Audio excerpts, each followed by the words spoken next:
오늘부터 저희 교회는 이렇게 한 달간 이런 교회가 되었으면 이라고 하는 제목으로 이렇게 설교 시리즈를 시작하려고 합니다. 원래는 제가 처음에 원제는 우리 교회는 이런 교회입니다 라고 제목을 지었는데요.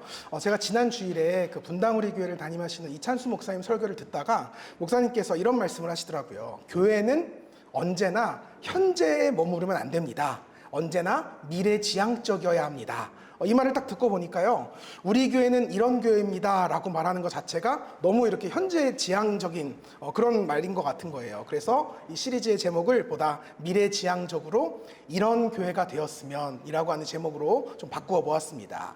내가 신앙생활하는 교회는 적어도 이런 교회였으면 좋겠다, 아니 이런 교회가 되었으면 좋겠다, 이런 마음을 담아서 우리가 꿈꾸는 교회에 대한 말씀을 좀 함께 나누려고 합니다. 오늘은 그 첫 번째로 지친 나를 위로하는 이라고 하는 제목으로 함께 하나님 말씀을 나누려고 합니다. 특별히 오늘 말씀은 저에게 있어서는 교회가 어떤 곳인지를 가장 잘 담고 있는 핵심적인 메시지라고 할 수 있을 것 같아요. 그래서 잘 들어주시면 감사하겠습니다. 제가 이제 지난달에요, 벌써 이제 2달 가까이 되는 것 같아요. 캄보디아에서 연합수련회를 이제 인도하고 왔는데요. 그때 이제 굉장히 인상 깊었던 프로그램 하나가 있었습니다. 사랑의 편지라고 하는 이벤트였는데요. 서로에게 이제 편지를 써서 우체통에 넣으면 우체부가 이제 그날 밤에 편지를 배달을 해줍니다. 근데 이게 자기들끼리만 계속 서로 이렇게 킥킥대면서 편지를 쓰고요. 저한테는 아무도 편지를 안 써주는 거예요. 그래도 제가 무려 메인 강사인데 아무도 저한테 편지를 안 써주더라고요. 그래서 제가 아이들에게 이야기를 했습니다. 나도 편지 한 통만 써줘라.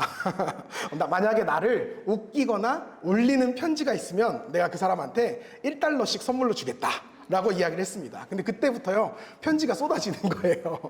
근데 제가 그 친구들의 편지를 받고요, 정말 깜짝 놀랐어요. 편지 내용이요, 목사님 너무 잘생겼어요. 차은우 닮았어요. 요 사람이에요. 목사님 패션 센스가 너무 좋아요. 목사님 랩도 잘하시고 춤도 너무 잘 춰요. 이런 내용을 기대했거든요. 근데 현실은요, 이렇게 써 있더라고요. 목사님 싸이 닮았어요. 목사님 마동석 같아요. 다른 데 가서는 절대 랩하거나 춤추지 마세요. 목사님 설교 너무 웃겨요. 근데 목사님 생긴 게 더 웃겨요. 이런 편지를 저에게 보내줬더라고요. 그래도 여러분, 명색이 사랑의 편지잖아요. 사랑의 편지. 이렇게 편지를 읽으면서 뭔가 제 마음이 좀 뭉클하고 따뜻해지면 좋겠는데, 그런 모습을 상상했는데 싸이는 너무하잖아요, 여러분. 그렇죠? 제가 그 편지를 받아보면서 야, 인생이 참 내 맘대로 되지 않는구나, 내 인생인데 참 내 맘대로 흘러가지 않는구나, 이런 생각이 들었습니다. 아마 여러분들도 같은 마음을 공감하실 것 같아요. 여러분의 인생은 여러분이 마음먹은 대로, 여러분이 바라시는 그대로 그렇게 흘러가고 계십니까? 생각해보면 우리의 인생이라는 것이 정말 그런 것 같아요. 정말 뭐 하나 내 마음대로 그렇게 흘러가는 것이 없습니다. 아주 작고 사소한 일에서부터 시작해서 정말 인생의 크고 중요한 문제에 이르기까지 세상은 늘 내 계획과는 또 내 바람과는 다르게 흘러갈 때가 많습니다. 우리가 이미 다 경험해 보았을 겁니다. 열심히 공부하면 좋은 대학 갈 줄 알고 열심히 했는데 그렇지 않더라고요. 그러니까 성실히만 살면 돈 잘 벌고 부자 될 줄 알았는데 그것도 아니더라고요. 착하게만 살면 모든 사람과 다 잘 지낼 수 있을 줄 알았는데 우리는 늘 관계의 문제로 어려움을 겪습니다. 여러분, 정말 우리의 삶은 왜 이렇게 늘 지치고 낙심되는 걸까요? 왜 우리의 뜻과는 늘 다른 방향으로 우리의 인생이 그렇게 흘러가는 걸까요? 세상 사람들이야 그렇다 쳐도 적어도 우리 하나님 믿는 사람들만큼은 우리의 인생 정말 잘 풀려야 되는 거 아닌가요? 성경을 보니까 근데 그것도 아니더라는 거예요. 오늘 본문 말씀을 보게 되면 우리가 굉장히 위대하다고 여기고 있는, 위대한 신앙의 영웅으로 알고 있는 바울 사도 역시도 우리와 똑같은 삶의 문제들을 경험하고 있음을 우리가 발견하게 됩니다. 오늘 본문 말씀은 사도 바울이 아덴을 떠나 고린도에 도착했다라는 말씀으로 시작하고 있어요. 별거 아닌 것 같아 보이는 굉장히 짧은 한 구절 안에 사실은 굉장히 중요한 의미가 담겨 있습니다. 우리가 이제껏 나누었던 우리 삶의 그 문제들, 이 절망적인 삶의 패턴들이 이 한 구절 속에 사실은 다 녹아 들어가 있어요. 좀 함께 보도록 하겠습니다. 바울 사도가요, 지금 한창 선교 여행 중에 있습니다. 지금 안디옥 교회에서 선교서로 파송을 받아서요, 유럽에 이르기까지 곳곳마다 복음을 전파하며 다니고 있습니다. 이 과정에서 많은 사람들이 복음을 받아들이고요, 예수님을 영접하고 교회까지 개척되는 그런 놀라운 일들이 일어나긴 일어났는데 사실 대부분의 경우에 대부분의 곳에서 그는 사역에 실패하고요, 전도에 실패합니다. 그리고 어쩔 수 없이 쫓겨나서 다른 곳으로 가는 그런 수많은 경험들을 반복하고 있어요. 계속해서 그를 따라다니고 비방하고 정죄하는, 박해하는 유대인 세력 때문에 그렇습니다. 그들은 가는 곳마다 바울을 핍박했고요. 또 그가 전한 복음이 거짓이라면서 그를 정죄했습니다. 어찌나 지독하게 바울을 쫓아다니든지 바울은 순교할 때까지 평생을 그들에게 쫓기면서 살아갑니다. 그렇게 쫓기다가 어디에 도착을 했느냐? 아덴이라고 하는 곳에 드디어 이르게 됩니다. 이 아덴이요, 오늘날의 아테네거든요. 이곳은 당시의 철학과 학문과 종교의 중심지였습니다. 그렇기 때문에 당대의 철학자들, 또 학자들, 각 종교 지도자들, 이런 사람들이 다 이 아덴에 모여서 서로의 생각을 자유롭게 공유하고 토론하고 이렇게 이야기 나누곤 했습니다. 아마도 여기에 딱 도착한 바울이요, 드디어 됐다, 쾌재를 불렀을 것 같아요. 왜냐하면 이 바울에게 있어서 이 아덴만큼 그 누구의 방해 없이 마음껏 복음을 전할 수 있는 그런 완벽한 장소는 없었기 때문입니다. 그곳에서 바울은 아덴의 수많은 사람들을 향해서 자신에게 있는 가장 고상한 지식인 예수 그리스도에 대한 복음을 전파하기 시작합니다. 여러분, 성경 어디를 살펴보아도요, 바울이 이렇게 많은 사람들 앞에서 아무런 방해 없이 차분하게 복음을 전한 곳은 없었습니다. 자, 이제 어떤 일이 일어났을까요? 너무 기대되시지 않아요? 그 일을 성경이 이렇게 고백해요. 그들이 죽은 자의 부활을 듣고 어떤 사람은 조롱도 하고. 바울의 설교를 듣고는요, 그들이 도리어 바울을 조롱했다는 거예요. 여러분, 우리 생각에는 바울의 이 위대한 설교를 듣고 나서 많은 사람들이 회심하고 회개하고 아테네의 복음이 전파되어서 교회가 세워지는 놀라운 일들이 일어날 법도 한데, 그런 기적이 일어날 법도 한데, 성경은 도리어 바울이 처참히 실패했다라는 것을 우리에게 이야기해 주고 있습니다. 바울은 아주 좋은 환경에서, 그것도 자신이 할 수 있는 가장 최선의 방법으로 복음을 전했어요. 그러나 그에게 돌아온 것은 조롱과 비방뿐이었다는 겁니다. 실패와 낙심뿐이었다는 거예요. 여러분, 그 순간 바울의 마음이 얼마나 허탈했을까요? 결국 그는 완전히 지친 마음으로 터벅터벅 아덴을 떠나가게 됩니다. 그리고 그 다음으로 찾아간 곳이 어디였느냐? 바로 오늘 등장하는 고린도라는 도시였어요. 여러분, 고린도는 당대의 무역과 경제를 주도하는 아주 크고 발달된 도시였습니다. 그러니까 오늘날로 치면 뉴욕이나 상하이 정도를 생각하시면 좋을 것 같아요.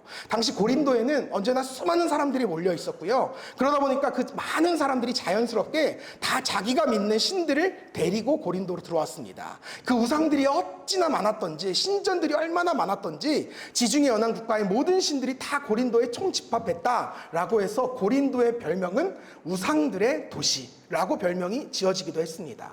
더욱이 수많은 신들을 섬기는 신전에서 제사를 드린다라고 하는 명목하에 얼마나 문란하고 난잡한 행위들이 계속해서 펼쳐졌는지 몰라요.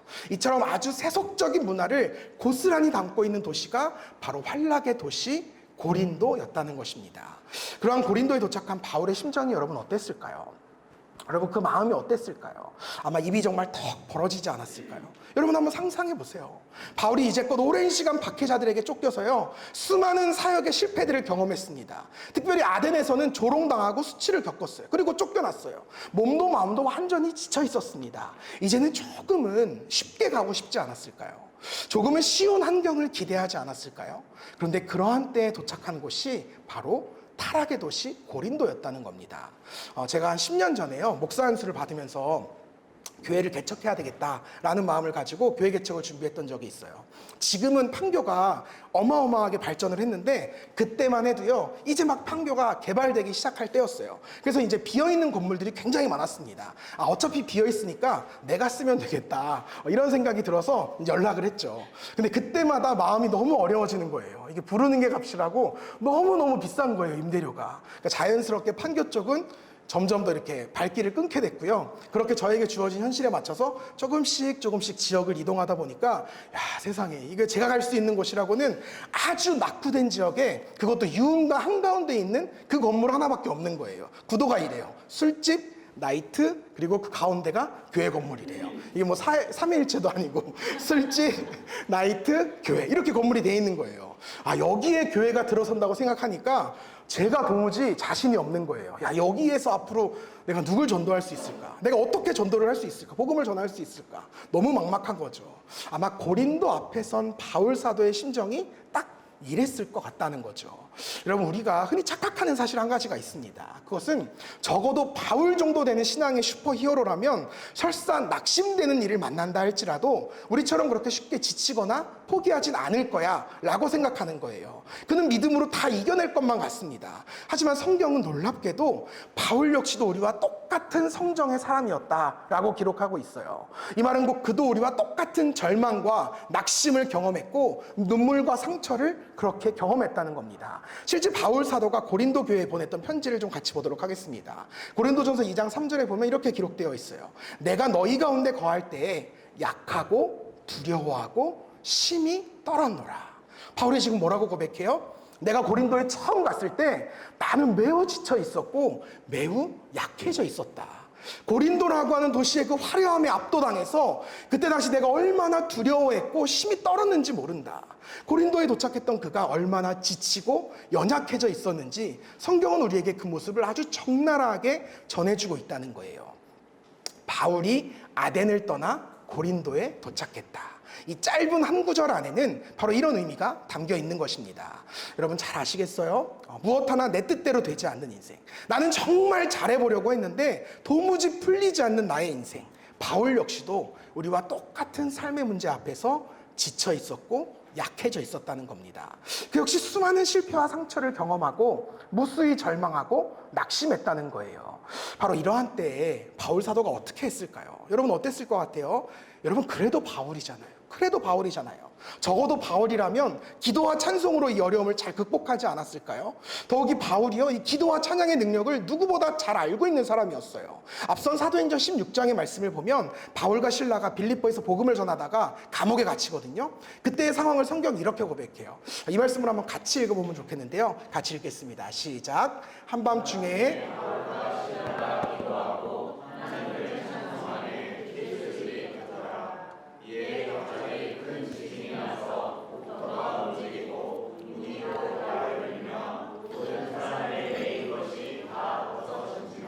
아멘. 여러분 이게 바로 기도와 찬양의 능력입니다. 특별히 한밤중이라고 하는 표현처럼 앞이 캄캄하고 막막한 상황 속에서 기도하고 찬양하면 하나님은 언제나 놀라운 기적의 역사를 이루어 주세요. 바울이 이 기적을 이미 직접 체험한 사람이었어요. 근데 문제는 아무리 성경을 찾아보아도 그가 고린도에 도착했을 때 이때처럼 기도를 했다거나 찬양을 불렀다거나 이런 기록이 나와 있지 않다는 거예요. 이게 지금 무슨 말이냐? 지금 바울의 상황이 기도조차 나오지 않는 상황이라는 거예요. 찬양조차 나오지 않을 만큼 그만큼 최악의 상황이었다는 겁니다. 그는 정말로 많이 지쳐 있었고 또 약해져 있었다는 거예요. 여러분 우리에게도 이런 낙심의 순간이 찾아올 때가 있죠. 도무지 찬양하고 싶지 않을 때가 있습니다. 기도도 하고 싶지 않을 때가 분명히 존재해요. 말씀도 보고 싶지 않습니다. 여러분 이런 상황 속에서 우리가 어떻게 해야 할까요? 이제 우리는 어떻게 살아가야 할까요? 저는 이 시간에 바로 이 문제에 대한 해답을 성경 속에서 함께 찾아가 보려고 하는 거예요. 결론부터 미리 말씀을 드리겠습니다. 4절 말씀을 좀 함께 읽으면 좋겠어요. 같이 읽겠습니다. 시작. 안식일마다 바울이 회당에서 강론하고 유대인과 헬라인을 권면하니라. 아멘. 여러분 지금 무슨 일이 일어났을까요? 1절에 나왔던 바울과 4절에 나오는 바울이요, 지금 완전히 다른 모습으로 나타나고 있다는 거예요. 1절에서는 너무너무 지쳐서 찬양도 할 수 없고 기도조차 나오지 않는 그런 절망적인 바울의 모습이 기록되어 있는데 4절에 보니까 언제 그랬냐는 듯 담대하게 설교하고 전도하고 복음을 전파하는 그런 성령 충만한 모습의 바울이 지금 기록되어 있는 거예요. 여러분 지금 도대체 바울에게 이 짧은 3절 동안 어떤 일이 일어난 것일까요? 그 답이 2절과 3절에 담겨 있습니다. 이 말씀도 같이 읽어보면 좋겠습니다. 같이 읽겠습니다. 시작. 아굴라라 하는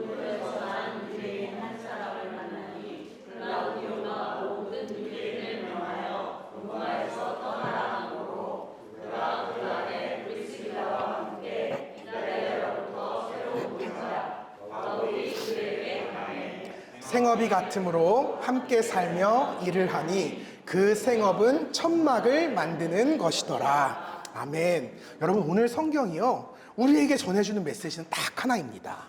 지쳐있던 바울이 완전히 회복되고 변화될 수 있었던 이유, 그것을 바로 성경은 지금 아굴라와 브리스길라와의 만남을 통해서 설명해주고 있는 거예요. 아덴을 떠나서 고린도에 도착한 바울, 너무도 지쳐있던 상황 속에서 그는 브리스길라와 아굴라 이 두 사람을 만나게 됩니다. 그리고 그들과 함께 살며 함께 동역했다는 거예요. 이게 오늘 성경이 말하고 있는 내용의 전부입니다. 그렇다면 이것이 무엇을 의미하느냐? 찬양조차, 기도조차 나오지 않는 이 극심한 절망 속에 빠져있던 사도 바울을 위로하시고 다시 회복시키신 하나님의 방법은 브리스길라와 아굴라, 이 두 사람이었다는 겁니다. 하나님께서는 너무나 무력하게 지쳐있던 바울에게 브리스길라와 아굴라를 보내주셨어요. 그리고 그들로 하여금 바울과 더불어 살게 하셨고요, 더불어 동역하게 하셨습니다. 그 모든 시간들을 통해서 하나님은 바울을 위로하시고 회복시키고 충전시키셨다는 겁니다. 완전히 방전되어 있던 바울이요, 완전히 충전되었어요. 그 하나님의 방법이 바로 브리스길라와 아굴라라고 하는 하나님의 사람들이었다는 거예요. 그렇게 시작된 그들의 만남이 훗날 이 타락의 땅 고린도에 세워진 유럽의 첫 번째 교회, 고린도 교회의 초석이 됩니다. 사랑하는 여러분, 이것이 바로 실패하여 절망하는 이를 회복시키시는 하나님의 방법입니다. 지칠 대로 지쳐버린 자신의 자녀들을 위로하시는 하나님의 방법은 늘 사람이라는 거예요. 동역자라는 겁니다. 낙심하여 지친 채 고린도에 입성한 이 사도 바울을 위해서, 완전히 지쳐버린 그를 위해서 하나님께서는 그를 살리시고 회복시키고자 이미 오래전부터 이 브리스길라와 아굴라를 예비하고 기다리게 준비하셨다는 거예요. 엄청난 계획을 준비해 놓으셨다는 겁니다. 여러분, 우리가 말씀에서 읽었지만 아굴라는 전통적인 유대인이었어요. 그리고 브리스길라는 로마 시민이었습니다. 이 두 사람이 로마에서 만나서요, 예수 그리스도라는 복음을 알게 됩니다. 그리고 그 복음을 받아들여서 신분 차이를 뛰어넘어서 결혼까지 하게 되었어요. 근데 갑자기 로마 황제가 로마에서 이 유대인들을 추방하는 칙령을 내립니다. 결국 이 둘이 고국을 떠나게 되었고요, 어디로 갈까 흘러가다가 자신들의 생업인 이 천막 만드는 기술을 살리기 위한 고린도까지 흘러오게 되었습니다. 만약에 브리스길라와 아굴라가 그때 당시 함께 로마에 있지 않았더라면, 그곳에서 함께 복음을 듣고 예수를 믿어서 신분 격차를 뛰어넘지 못했더라면, 또 로마 황제가 갑자기 그들을 추방해서 그들을 고린도로 보내지 않았더라면, 그리고 이 세 사람이 함께 천막 만드는 기술을 갖고 있지 않았더라면, 또 그런가 하면 만약 아시아로 가려고 했던 이 사도 바울의 선교 여행을 성령께서 직접 유럽으로 옮기시지 않았더라면, 그가 비시디아 안디옥에서 박해를 당해서 이고니온으로 가지 않았더라면, 그곳에서 또 오해를 사서 루스드라로 쫓겨났다가 그곳에서 환상을 보고 빌립보로 가지 않았더라면, 빌립보에서 귀신을 쫓아냈다는 이유로 옥에 갇혔다가 간신히 탈출해서 데살로니가로 도망가지 않았더라면, 또 그곳에서 신고를 당해서 베레아로 쫓겨가지 않았더라면, 거기서 또 폭동이 일어나서 아덴으로 도망가지 않았더라면, 마지막으로 아덴에서 복음을 전하다가 조롱당하고 쫓겨나서 이 고린도로 쫓겨나지 않았더라면, 여러분, 이게 무슨 말이냐? 바울과 브리스길라와 아굴라, 이 세 사람은 사실은 결코 고린도에서 만날 수 없는 사람들이었다는 거예요. 사실상 불가능했던 그들의 만남을 하나님께서는 이미 창세부터 계획해 놓으셨고 오랜 시간 그들의 발걸음을 이곳까지 인도하셨다는 거예요. 이것이 바로 지친 자를 위로하시고 회복시키시는 주님의 선하신 인도하심이라는 겁니다. 사랑하는 여러분, 때로 우리의 인생에 정말 찬양조차 나오지 않을 때가 있어요. 기도조차 나오지 않을 때가 있고요, 말씀도 보고 싶지 않을 때가 있습니다. 왜 없겠어요? 이 시간 관계상 다 나눌 수는 없겠지만 저 역시 그러한 순간들을 굉장히 많이 겪어가면서 오늘까지 왔습니다. 아니, 요즘도 현재 진행형인 것 같아요. 여러분, 비단 저뿐이겠습니까? 여러분의 인생 가운데에도 그런 힘겨운 순간들이 왜 없으시겠습니까? 여러분, 그럴 때 우리가 무엇을 해야 하느냐?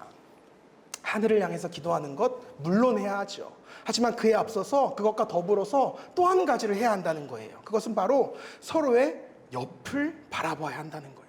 위를 바라보는 것도 중요하지만 옆을 둘러보는 지혜도 우리에게 필요하다는 겁니다. 여러분이 지쳐 있을 때, 여러분이 낙심되어 있을 때, 그러한 여러분을 위로하시는 하나님의 방법은 언제나 여러분의 곁에 있는 소중한 하나님의 사람들, 믿음의 동역자라는 거예요. 그것이 하나님께서 오늘 우리에게 이 교회 공동체를 허락하신 분명한 이유이고 목적이라는 겁니다. 요즘 같은 시대에요, 많은 사람들이 물어요. 왜 우리에게 아직도 교회가 필요하죠? 요즘 같은 시대에도 우리가 굳이 이렇게 모여서 예배 드려야 되나요? 왜 우리가 그럼에도 공동체 안에 소속해서 신앙생활을 해야 되는 거죠? 여러분, 그 이유는 하나입니다. 이 교회 공동체가 지쳐있는 우리를 위로하시는, 지쳐있는 여러분, 당신을 위로하시는 우리 주님의 방법이시기 때문에 그렇습니다. 우리 서로에게 한번 인사하면 좋겠어요. 당신은 나를 향하신 위로하심입니다 라고 한번 인사해 볼까요? 당신은 나를 향하신 하나님의 위로입니다. 네, 고맙습니다.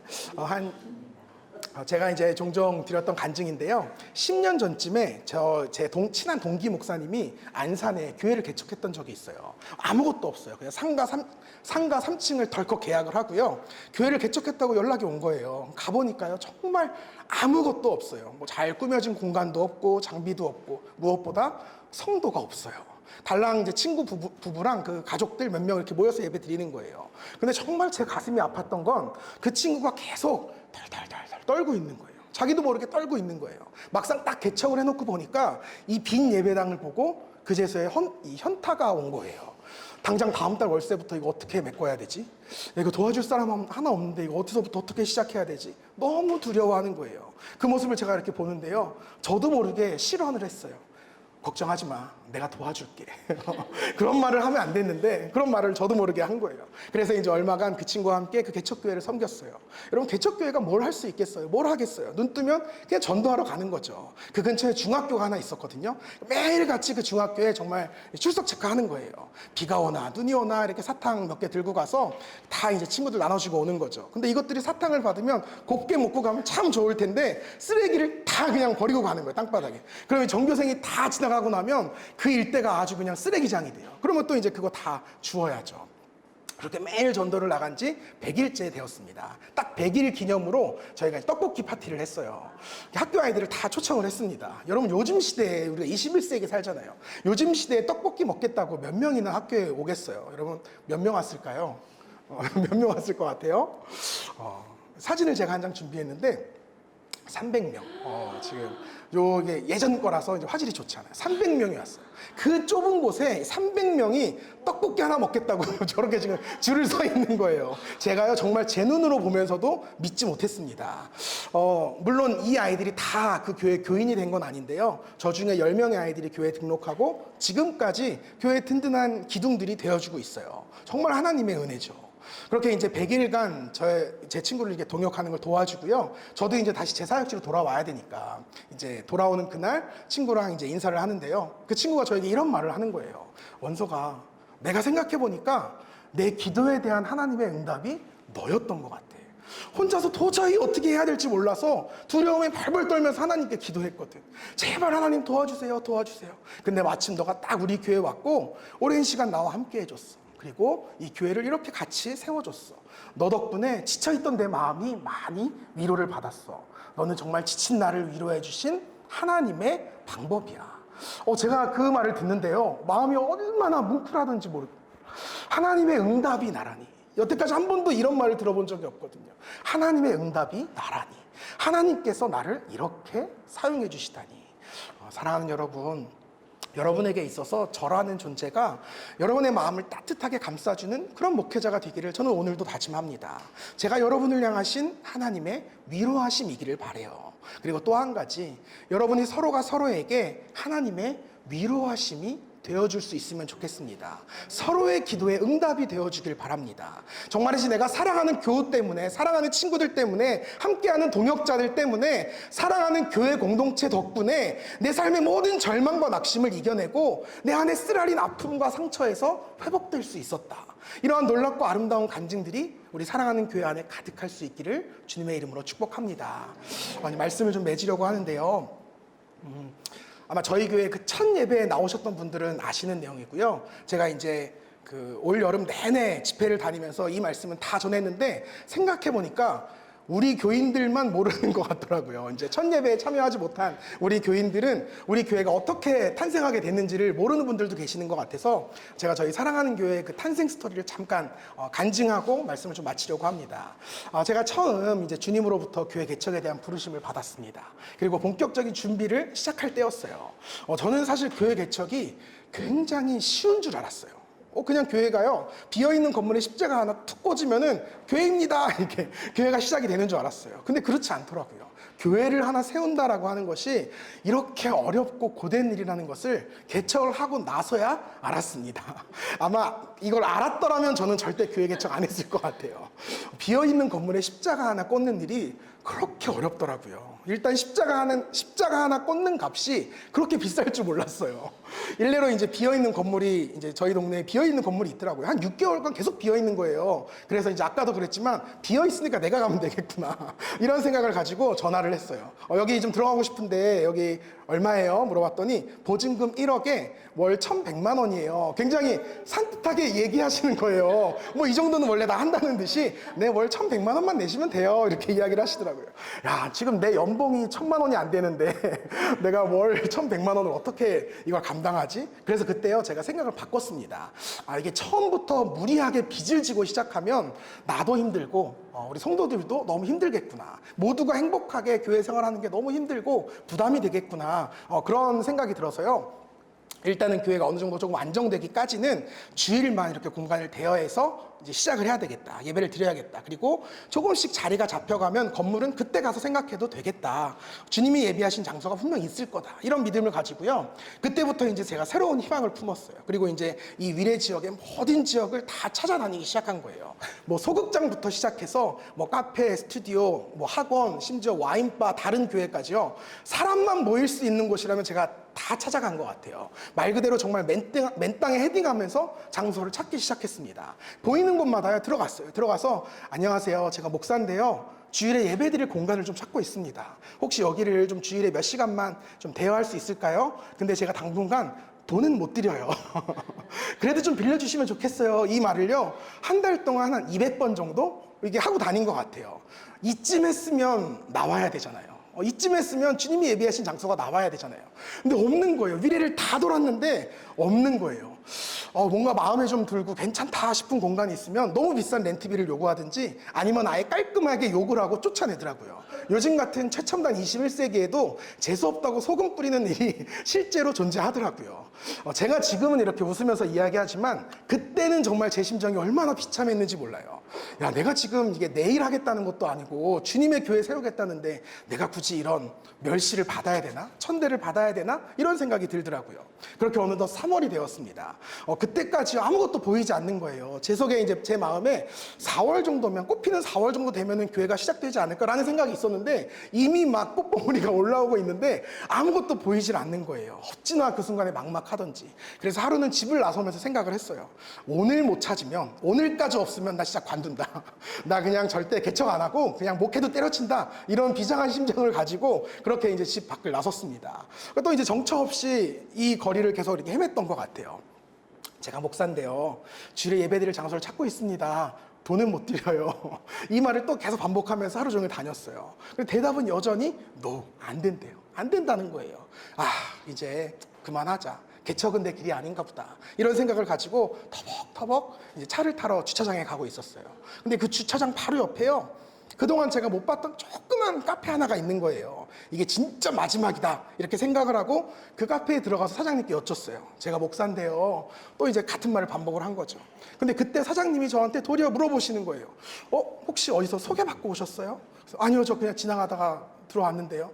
그러세요? 사실은 제가 선교사예요. 이러면서 말씀을 하시는 거예요. 여기에 터를 잡고 세상에 들어가서 복음을 전하려고 카페를 세웠어요. 그리고 저희가 계속 기도하고 생각했던 것이 주중에는 여기가 선교센터가 되면 좋겠고 주일에는 예배의 처소가 되면 좋겠다. 필요한 교회가 여기를 좀 예배 공간으로 쓰면 좋겠다. 이런 기도를 한 2년 정도를 드려오셨다는 거예요. 그런데 마침 그런 교회가 찾아왔네요. 목사님 필요하실 때까지 여기에서 예배 드리세요. 임대료는 목사님 오셔서 어차피 주일에 교제하시려면 커피 드셔야 되니까 임대료는 그냥 커피값으로 하시죠. 이렇게 이야기를 하시는 거예요. 그 순간에요, 제가 어찌나 그렇게 하염없이 눈물이 나던지, 제가 목사인데요, 목사지만 새삼 이런 고백이 나오는 거예요.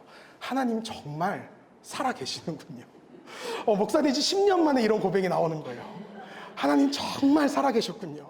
하나님 정말 저보다 먼저 여기 와서 일하고 계셨군요. 이 교회가 정말 주님의 교회가 맞군요. 하나님께서요, 당시에 많이 지쳐 있어서 정말 포기하고 싶은 제 마음을 그 목사님, 그 선교사님과의 만남을 통해서 완전하게 위로해 주셨습니다. 다시금 힘을 내서 믿음 안에서 목회를 할 수 있도록 저를 온전하게 회복시켜 주셨어요. 그렇게 저희 교회는 이제껏 계속해서 부흥하고 성장하면서 기쁜 나날들을 보내고 있습니다. 제가 잠깐 사진을 한 장 보여드릴게요. 저 카페에서 저희가 시작을 했고요. 또 보시면 저렇게 함께 모여서 예배를 드렸습니다. 그리고 불과 6주 만에요, 하나님께서는 또 새로운 만남을 저에게 허락하셨고요. 바로 이곳으로 교회 예배 장소를 이전하게 해주셨습니다. 사실 여기에도 굉장히 기적 같은, 얼마나 기적 같은 간증들이 넘쳐나는지 몰라요. 얼마나 위대한 인도하심이 있으셨는지 모릅니다. 여러분께 들려드리고 싶은 그런 우리 교회의 말도 안 되는 간증들이 저희 교회에 굉장히 넘쳐나요. 하지만 다음을 기약하면서 궁금하시면 또 오세요. 네. 그리고 최근에요, 하나님께서는 또 한 번 제 가슴을 두근거리게 하셨어요. 저희가 딱 오늘로써 창립 5개월 됐습니다. 5년도 아니고 5개월 됐어요. 5개월 됐는데요, 이제 조금씩 적응도 되고 안정도 되어 가는 것 같아요. 그래서 이제 한 걸음 더 나아가면 좋겠다, 이런 마음이 저희가 생기더라고요. 우리가 좀 주중에도 이제 함께 모여서 예배하고 훈련하고 교제하는 그런 모임이 있었으면 좋겠다라는 마음이 제 안에 생기더라고요. 그래서 하나님께 기도를 시작했습니다. 주님, 저희가 이제 한 걸음 더 나아가려고 하는데 이제 교회 공간이 좀 필요합니다. 근데 저희 교회 통장을 보니까 주님, 소망이 없습니다. 저희 힘으로는 불가능합니다. 주님께서 이번에도 주님께서 길을 열어주셔야겠습니다. 하나님의 사람을 저희 교회에 또 보내주셔야겠습니다. 그런데 그 순간에요, 하나님이 너무나 분명하게 저에게 말씀하시는 거예요. 내가 다 준비해뒀다. 가라. 가라고 말씀하시는 거예요. 아멘이죠. 아멘인데요, 문제는 가라고는 하셨는데 어딘지는 말씀을 안 해주세요. 마치 아브라함에게 말씀하신 그때처럼 아무것도 보이지 않지만 일단 가라시는 거예요. 그래서 저도 갈 바를 알지 못했지만 담대히 순종했던 그 아브라함처럼 그렇게 일단 한 걸음을 내디뎌 보려고 합니다. 이제껏 그래왔듯 다 또 두들겨 봐야죠. 두들기면 반드시 열릴 줄 믿습니다.